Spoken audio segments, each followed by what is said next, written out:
Assalamualaikum warahmatullahi wabarakatuh. Halo, perkenalkan kami dari kelompok 5. Perkenankan pada kesempatan ini akan mempresentasikan materi pertemuan ke-9 yang berhubungan dengan komunikasi massa dan halayak serta efek media pada individu. Langsung kita mulai ya. Sebelum masuk ke dalam materi, kami akan perkenalkan anggota-anggota kelompok kami, yaitu ada Abdul Khotif, Yuniati, Andreas Aditya, David Fernando, Tiara Adriana, dan Regi Oktanazlah.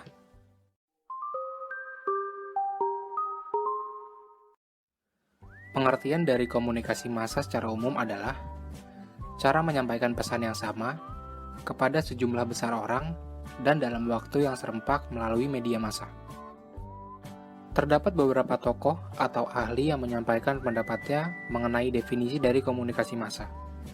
Salah satunya adalah Charles R. Wright. Menurut pendapat Wright, komunikasi massa dapat dibedakan menurut pola-polanya. Hal ini dikarenakan komunikasi massa memiliki keunikan karakteristik, yaitu yang pertama, ditunjukkan kepada masyarakat luas yang heterogen, anonim, serta dalam jangkauan yang luas.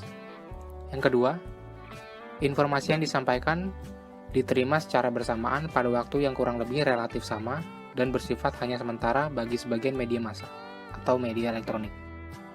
Yang ketiga, informasi yang disampaikan bersifat terbuka. Yang keempat, komunikator sebagai pihak yang menyampaikan informasi biasanya bergerak dalam sebuah organisasi yang memiliki kedudukan tinggi dan membutuhkan biaya yang cukup besar. Karakteristik komunikasi massa. Komunikasi massa memiliki beberapa karakteristik. Ciri-ciri komunikasi massa ini dapat dibagi ke dalam 4 tanda pokok komunikasi massa.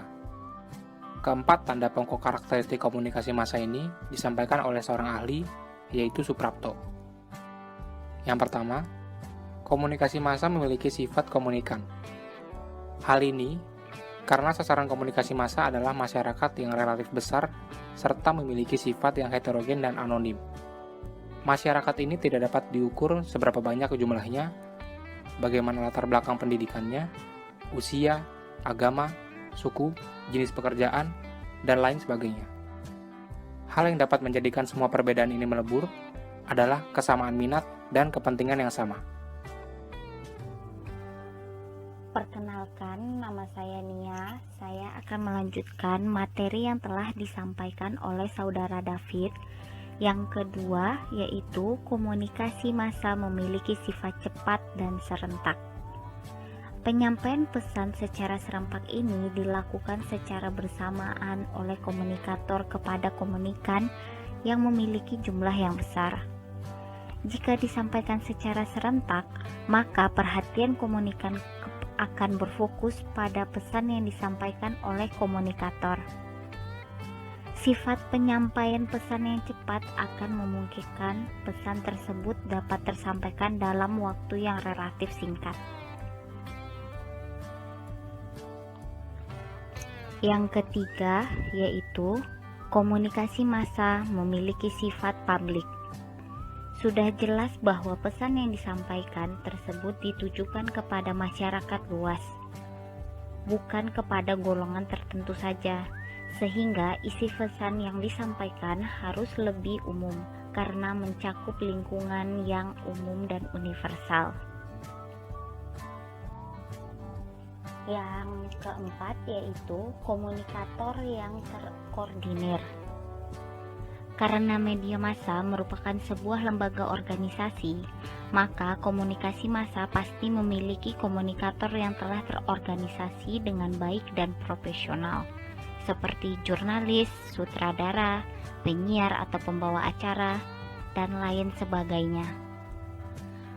Pesan yang akan disampaikan tersebut merupakan hasil kerja sama tim, sehingga keberhasilan sebuah komunikasi massa juga tergantung berdasarkan berbagai faktor di dalam organisasi media massa tersebut.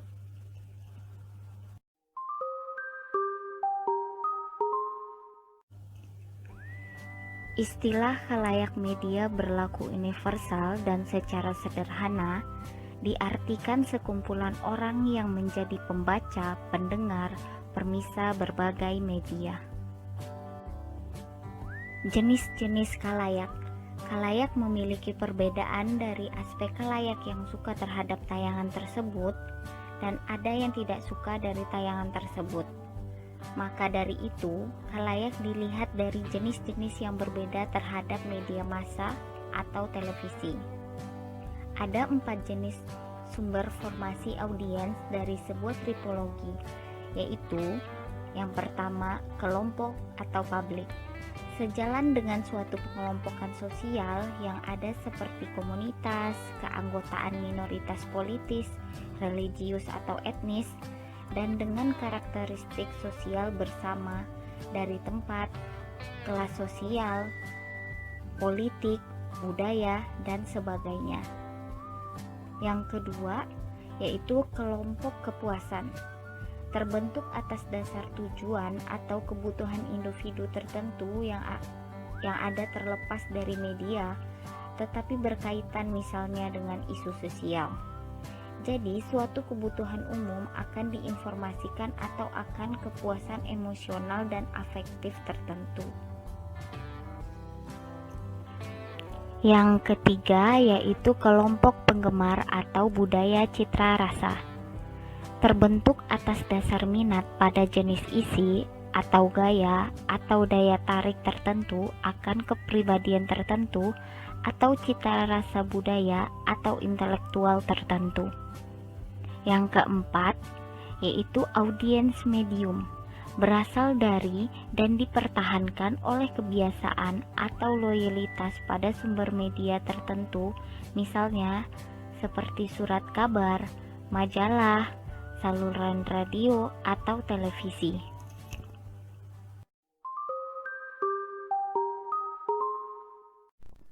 Baiklah, saya akan melanjutkan presentasi selanjutnya.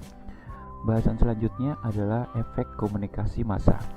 Komunikasi massa memiliki beberapa efek yang dapat mempengaruhi individu, masyarakat, dan bahkan kebudayaan. Efek tersebut adalah menurut Stephen A. Covey. Yang pertama adalah terhadap individu. Komunikasi massa dapat memberikan efek ekonomis pada setiap individu. Hal ini tercermin dalam jasa lowongan pekerjaan yang disediakan oleh industri media massa. Efek yang kedua adalah pengaruh terhadap kebiasaan sehari-hari. Setiap pagi, orang akan memiliki kebiasaan membaca berita terlebih dahulu sebelum memulai aktivitasnya. Efek yang ketiga adalah entertain. Media massa dapat menjadi sebuah sarana pelarian dari rasa penat dan stres. Hal ini dapat dilakukan melalui berbagai aplikasi online media sosial. Efek selanjutnya adalah efek terhadap masyarakat. Efek ini berkaitan erat dengan karakter yang dimiliki oleh seseorang. Masyarakat akan menilai berdasarkan pembawaan, interaksi, serta cara berpikir seseorang sesuai dengan yang ditunjukkan oleh media. Media massa secara tidak langsung akan mengajak masyarakat untuk memberikan penilaian yang sama terhadap seseorang berdasarkan penilaian dari media massa itu sendiri. Yang terakhir adalah efek terhadap kebudayaan. Kerap kali hal yang ditampilkan dalam media, baik media cetak, media elektronik maupun digital, akan berbeda bagi setiap kebudayaan yang dianut oleh masing-masing daerah. Misalnya saja mengenai cara berbusana. Gaya berbusana di setiap masing-masing negara tentu berbeda. Namun, ketika media massa menayangkannya, hal tersebut akan mempengaruhi selera fashion daerah lain. Selain Covey, salah seorang tokoh bernama Onong Uchiana Effendi juga menyampaikan tentang efek komunikasi massa. Yang pertama, efek kognitif.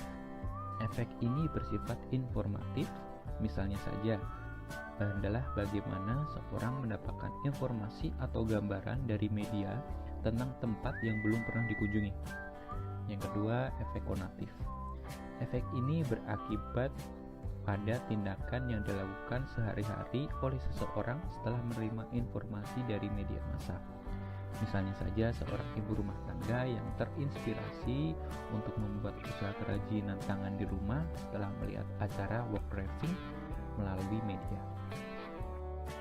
Efek terakhir yang disampaikan oleh Effendi adalah efek afektif. Efek ini lebih melibatkan tentang perasaan atau faktor psikologi seseorang. Misalnya, setelah mendapatkan informasi melalui media massa, seseorang akan menjadi senang, marah, sedih, iba, haru, gembira, sebal, dan yang lain sebagainya sesuai dengan informasi yang diberitakan. Sekian presentasi kami dari kelompok 5. Semoga presentasi ini dapat menambah informasi kita tentang komunikasi massa dan efek media. Mohon maaf bila ada kekurangan dalam penyampaiannya. Atas perhatiannya kami ucapkan terima kasih. Assalamualaikum warahmatullahi wabarakatuh.